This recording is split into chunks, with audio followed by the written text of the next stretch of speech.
Hey, what's up, y'all? So Shampoo from Shibooyah here, and I just saw Shin Godzilla, or Godzilla Resurgence, as it's known, in the States. And just saw it in Japan, saw it in IMAX.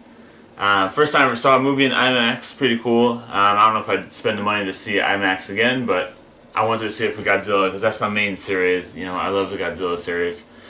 So I saw Godzilla, I saw it with Mr. Shampoo, and there's so much to talk about. I guess I'm just going to kind of go straight into it. This is going to be a straight up spoiler review. So if you don't want to hear any spoilers, just turn off the video, come back to it, whenever it gets released in the States, come back to this video, check it out. But I'm not going to hold back. I'm just going to talk about the story and what happened in the movie, and my kind of general thoughts and impressions on it. So let's get into it. I took some notes just because there's so much stuff to talk about. I mean, this is one of the most unique and kind of unusual and different Godzilla films that we've had for a long time. It's probably the most different Godzilla film that has ever been done, really, in the whole series. The thing I can think of to compare it closest to would be GMK, back in, 2001.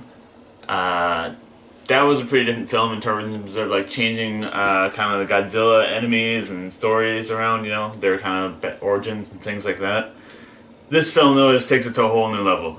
So first off, the opening of the film. The film opens up, it has the classic Toho logo from like the Showa era, which is great.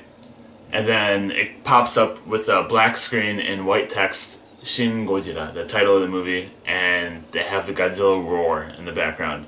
And this is exactly how basically it was done in the original film in *54.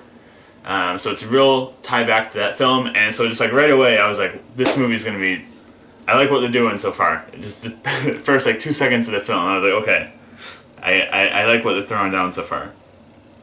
So the film opens, and I'm not gonna go in depth into every single story point because watch the movie when it comes out. But it's just generally there's a boat, there's an incident, they go to investigate, no one's on board the boat at all, and basically off of Tokyo Bay, I believe it is, there's basically an eruption in the water, and they're kind of investigating. They're not really sure what's going on. They're not sure if it's an earthquake that's going on or what. And there's actually a meeting. There's a meeting going on during the time where kind of the politicians in Japan are discussing about what's going on, and one of the politicians kind of speaks out, one of the main actors in the movie, and he's like, I think it's a beast, like an animal that's in the ocean. And one of the older politicians is like, it's impossible. Like, what are you talking about? And then all of a sudden someone comes in the room and is like, we have to cut to TV, and they're in the meeting and like, turn on TV. There's something going on, turn on TV.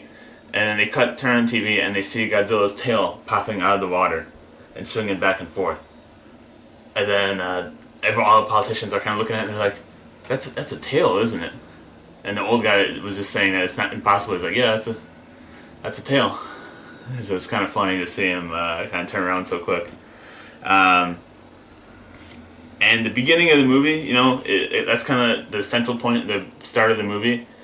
And there's some scenes that I just got like goosebumps watching. So I'm a huge fan of like Cloverfield, and just in general it's kind of like handheld like camera stuff. And they had some brief handheld camera moments in Godzilla in the beginning when there's people that are basically trying to like videotape what's going on, what they see swimming in the ocean. And they're using like the handheld video cameras, and they're actually streaming it. So like you're watching a movie in a theater, and you're seeing like someone's like stream, right? And there's like comments from the live stream coming up as well too, in Japanese, being like, "Oh my God, what's this?" And if anyone knows Nico, it's one of the Japanese streaming services out here where they just overlay the comments across the top of the video, and they had that in there too. So that was kind of cool. It just made it look really real.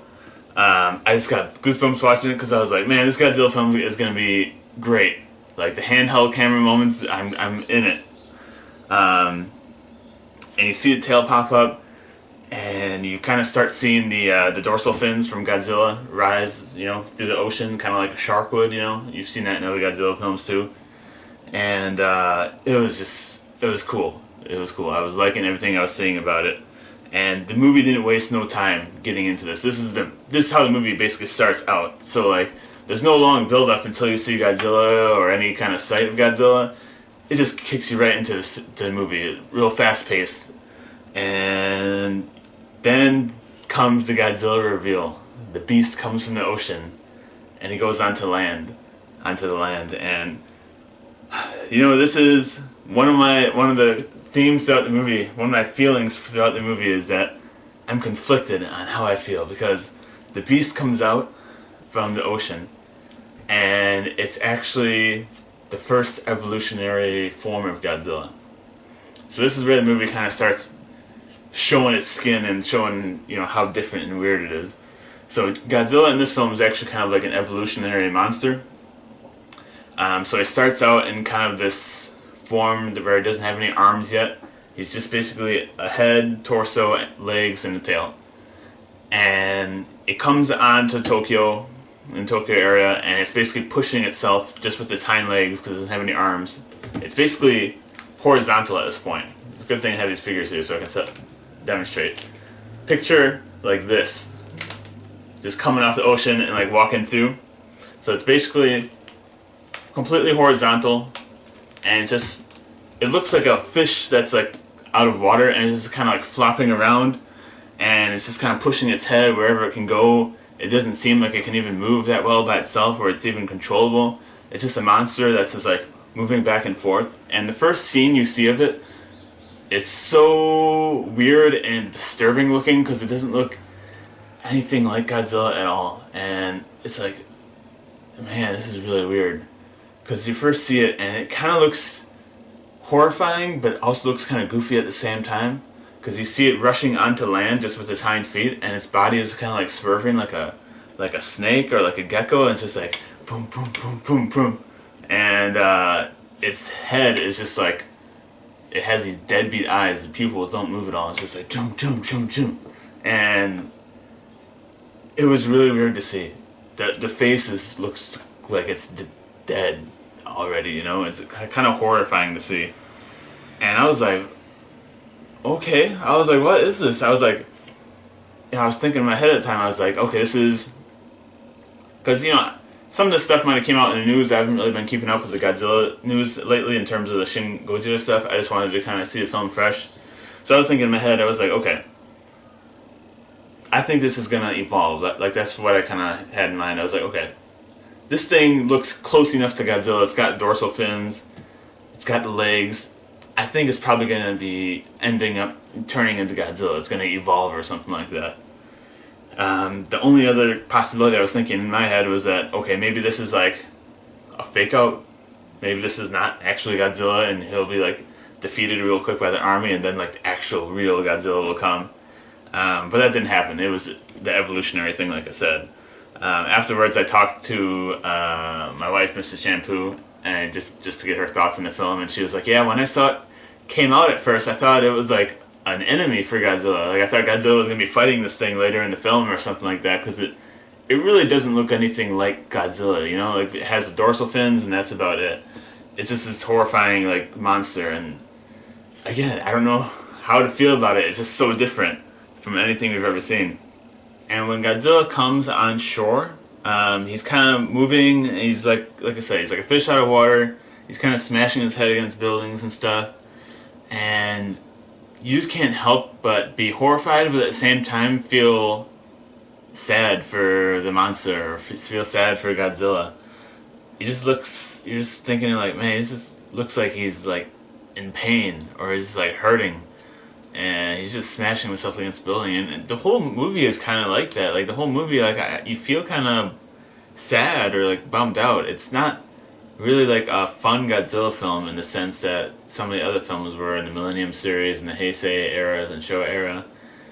It's a really different film, and yeah, you just can't help but feel sad for Godzilla. He's kind of like smashing around, and he just doesn't feel like he's in his environment at all, So that was kind of really interesting to see too. And you see the self-defense force, Japanese self-defense force, kind of take action, and they start setting up for more formation to attack this kind of thing while it's still in its evolutionary state. And there's kind of an interesting scene I wrote down where, the self-defense force in Japan is kind of, they got stationed up, they got their aircrafts ready to, shoot down the beast, or shoot down Godzilla, I just keep on saying beast because it doesn't look anything like Godzilla at first. And, they're basically making calls back to the political leaders in Japan, and they're just waiting for the orders to basically, shoot all the ammunition and things like that at Godzilla. And they get word that there's actually a couple that show a scene of an old grandma kind of walking in the area still, she's still trying to escape. And they're in the meeting still, and they're they're going to the leader, and they're like, well, what do you want to do? What orders do you want to give? We can shoot Godzilla now, and we can possibly take him down. Looking back, they might have been able to take him down in this evolutionary state. So they're talking to the leader, and what should we do? Should we shoot Godzilla? If we do, the outburst from the explosion and things like that, it's gonna take away the 2 people that are still trying to escape in the area. Would we hold out? And the leader's thinks about it, and he's the self-defense force is here to protect the citizens of Japan. We're here for the people, so don't shoot. Wait until those people are cleared out. And, that's what happens. So they wait, and then of course it's too late. The Godzilla at that point basically continues to rage on, and basically gets out of the scene and causes more destruction at the time. So let's see, what else do we talk about, man? So self-defense force scenes, the music in the movie, spot on for the most part. There's a couple of musical pieces where it's real different from time to time. The best thing I can say about the music is that it uses the original Godzilla theme and multiple themes. It uses I don't know the names offhand, but it uses the Godzilla theme whenever he comes on land. They just play it, and it's I don't know which version it is to be specifically, but just from hearing it in the movie, it sounds like the original 54 version. It sounds like real old classic Godzilla samples or the music used, which is great. So they use Godzilla theme, they use the military march theme when the self-defense force is coming, and so that was cool. And the Godzilla roar, right, is the original Godzilla roar, and that's also amazing. That's something that the American remake in the last couple of years was lacking, is it didn't use any of the original Godzilla music, and the Godzilla roar, while it was, similar, it was different, and didn't really sound like it. They kind of took away his signature features and signature themes. So it was nice that they kept it in this film, because I wasn't sure if they were going to or not. And, let's see. You have a lot of meeting scenes in this movie, There's a lot of board meetings, a lot of meetings with the Japan government, the leaders, prime ministers, and the military forces of both United States and Japan. And the whole movie could kind of basically be called Godzilla, the board meeting, or something like that, because it's consistent throughout the whole movie. This movie, by far, I would say, compared to any other Godzilla movie in this series, has more scenes of people talking than any other movie. And that's probably going to throw a lot of people off.